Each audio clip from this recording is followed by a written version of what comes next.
agora a gente vai tratar aí de um assunto aí bem conhecido, né? E praticamente rotina aí na vida das pessoas. Você já que ouviu aquela que sempre fala, natureza, nada se cria, nada se perde, tudo se transforma de lazer. Pois bem, hoje a gente vai falar muito de um hábito diário de muitas pessoas, inclusive eu, tô sempre aqui com o meu chazinho do lado, né? Mas que pode trazer sérios prejuízos aí à nossa saúde se a gente não fizer da forma certa, né? Ou não tiver aí alguns cuidados, né? A gente tá falando do chazinho. E a gente vai tratar desse assunto com a farmacêutica e professora do curso de farmácia da Unesp, a Ângela Rossato, ela que já está conosco aí conectadinha por vídeo para nos ajudar com esse tema. Bom dia, professora, tudo bem? Seja muito bem-vinda aqui ao Cotidiano. Bom dia aos ouvintes. Estão me ouvindo bem? Perfeitamente. Obrigada pela sua disponibilidade. Professora, seja bem-vinda aqui ao programa. Igualmente. Professora, então vamos lá, né? Eu falei errado ou é isso mesmo? Apesar aí da gente pensar que chá é vida e que só nos traz benefícios, dependendo aí das circunstâncias, ele pode nos fazer mal? Os chás, né, as plantas medicinais, a gente sabe que é uma tradição milenar, né? Então, com a evolução humana, esse conhecimento ele foi passando de geração em geração, sempre na oralidade, né? Então, aquela receita que a gente vai passando para a vizinha, para a família, etc e tal.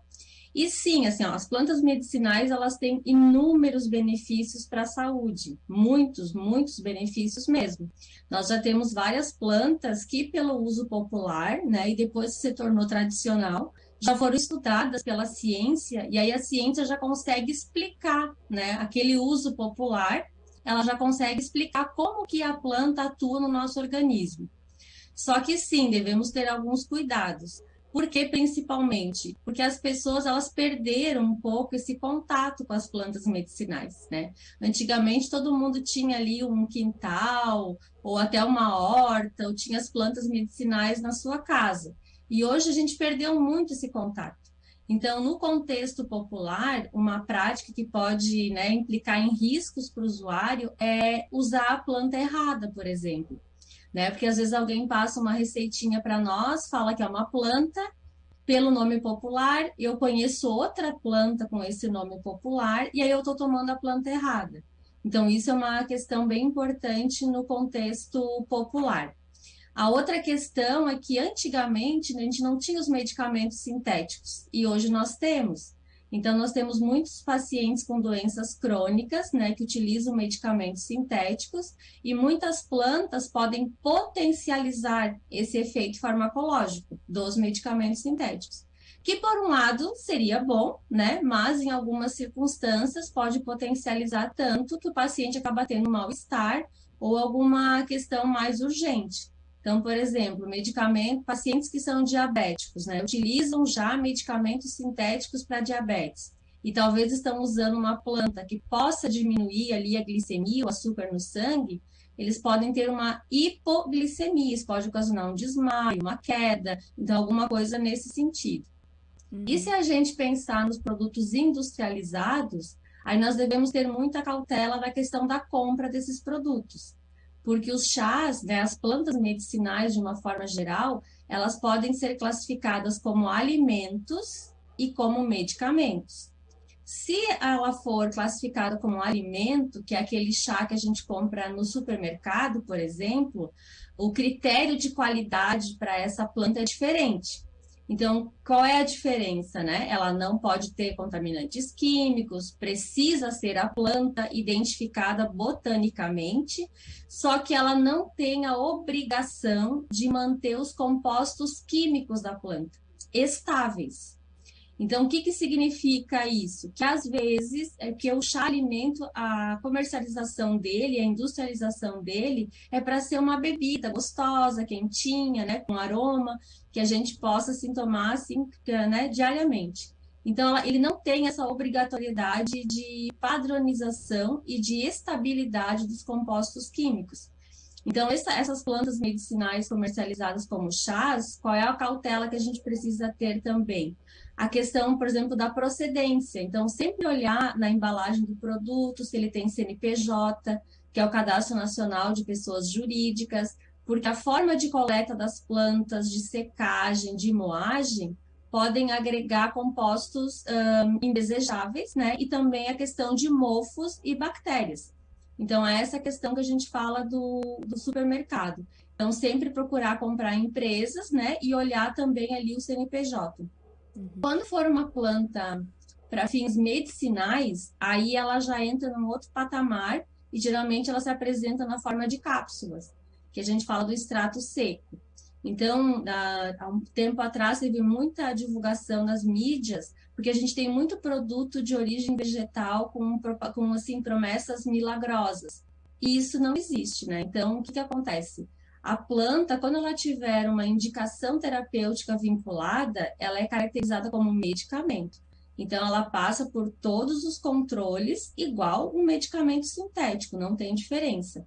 E aí, a venda desse produto, para garantir a qualidade do consumidor, que realmente eu estou comprando um produto confiável, com registro, aí é em farmácias, né, que são os estabelecimentos habilitados para ter esses produtos de origem vegetal com indicação terapêutica. Uhum. Ô, professora, eu vejo muito ainda as pessoas falar assim, eu vou fazer aquele meu chá combo, né? Eu vou botar muita coisa ali, esse é bom pra isso, aquilo é bom pra aquilo e assim por diante, né? E aí ferve tudo aquilo e depois fica tomando ao longo do dia, às vezes até mesmo substituindo a própria água. Qual é o risco dessa mistura? Porque eu imagino que deve ter aí uma interação entre esses elementos. Esse ferver também pode ferver? Ou qual é a forma correta de fazer um chá? Ah, bem interessante a tua questão. Então, primeiro, a gente não substitui chá por água, né?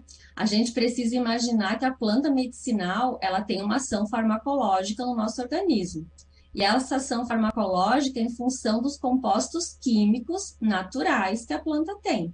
E eles atuam em sinergismo. Então, o que que a gente precisa imaginar? Que uma planta medicinal vai ter mais de 100 compostos químicos atuando em sinergismo no nosso corpo. E o nosso organismo precisa excretar, né, esses compostos. E como é que ele faz a excreção? Pelos rins. E também o fígado, né, que o fígado metaboliza esses compostos. Então, quando a gente, por exemplo, mistura muitas plantas, nós vamos ter, por exemplo, 100 vezes 7 ou 150 vezes 7 compostos químicos atuando e a gente não consegue imaginar a reação química que está acontecendo ali. Né? O que eu brinco assim é que Deus protege. Por que que Deus protege? Porque a forma, para a maioria das plantas, não são todas, mas para a maioria delas, a técnica correta não é aquela que você ferve a planta. Então, às vezes, quando você ferve, você está eliminando vários compostos, né? Principalmente os óleos essenciais, que são aqueles que dão aquele aroma no chá, aquele cheirinho gostoso, né?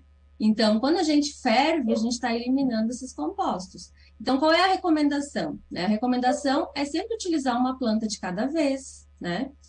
Se for para fins medicinais, é o tratamento igual ao medicamento sintético, é 3 vezes ao dia, 4 vezes ao dia. Né? Se for um chá para essa finalidade medicinal, a preparação é feita na hora, ela é considerada uma solução extemporânea, então a gente prepara no momento do uso. E para a maioria das plantas, tá? A maioria delas, a técnica correta é a infusão, que é quando você esquenta a água, ela entra quase em temperatura de ebulição, você verte essa água sobre a planta e aí o ideal é que essa planta esteja numa xícara, né, num vidro mais grosso, e aí a gente tapa, deixa abafadinho. Porque aquele vidro grosso, ele vai ter uma velocidade que a temperatura vai caindo entre 10 a 15 minutos, e essa velocidade que a temperatura da água cai vai fazendo a extração dos compostos químicos. Por que que a gente abafa? Para impedir que os óleos essenciais volatilizem e vão embora. Então, ele sobe, né, até aquele vidro ou aquele pírix que a gente colocou, condensa e volta de novo para a xícara. Então, essa é a forma que a gente utiliza para a maioria das plantas medicinais, com algumas exceções, que é a decocção, mas são bem poucas, tá? Eu não consigo me recordar. Até o gengibre, que a gente pensa, a raiz a gente faz a decocção, cozinha tudo, né? Até o gengibre já foi testado quimicamente que a melhor forma de fazer a preparação do chá é na forma de infusão, porque o gengibre é rico em óleos essenciais e quando eu faço a decocção eu estou eliminando esses óleos essenciais. Entendi. Ô, professora, a gente também, quando criança, assim, aprende, pelo menos eu que venho vindo do interior, né? Principalmente assim, olha, a fruta com X característica você não pode comer porque ela é tóxica. A planta que tem a folha assim, ela pode te fazer mal. Como que a gente pode fazer também para conseguir identificar as plantas que talvez podem nos fazer mal, que podem ser tóxicas? Existe também isso, esse parâmetro para a gente se basear? Olha, é um pouco mais difícil nessa questão, né? Então, qual a recomendação que a gente tem? Por exemplo, ninguém tem um botânico por perto, né? O botânico é o especialista que ele vai aqui, não, eu não sou botânica, a gente tem uma bióloga no curso de farmácia que ela é botânica e ela faz a identificação de todas as plantas, né, que a gente trabalha nos nossos projetos. Mas a gente não tem uma botânica por perto. Então, o que que é o ideal? Por exemplo, que a gente realmente utilize aquelas plantas que é da nossa, que é a tradição da nossa família, que a nossa família conheça essas plantas, né? Então, seria a forma mais correta que a gente tem para evitar intoxicações. E quando alguém. E a outra questão também, assim, ó, quando a informação de uso popular, a gente precisa verificar assim, o conhecimento dessa pessoa em relação às plantas. Tá? Que precisa ser, para garantir a segurança para o consumidor, uma pessoa que tenha conhecimento prático, vivência, tá? Que ela tenha um uso baseado na experiência dela. Não que ela escutou em algum lugar, que ela leu na internet. Então, quando a gente fala em uso popular, as receitas, né, das vizinhas, das comadres, dos parentes, é muito a vivência.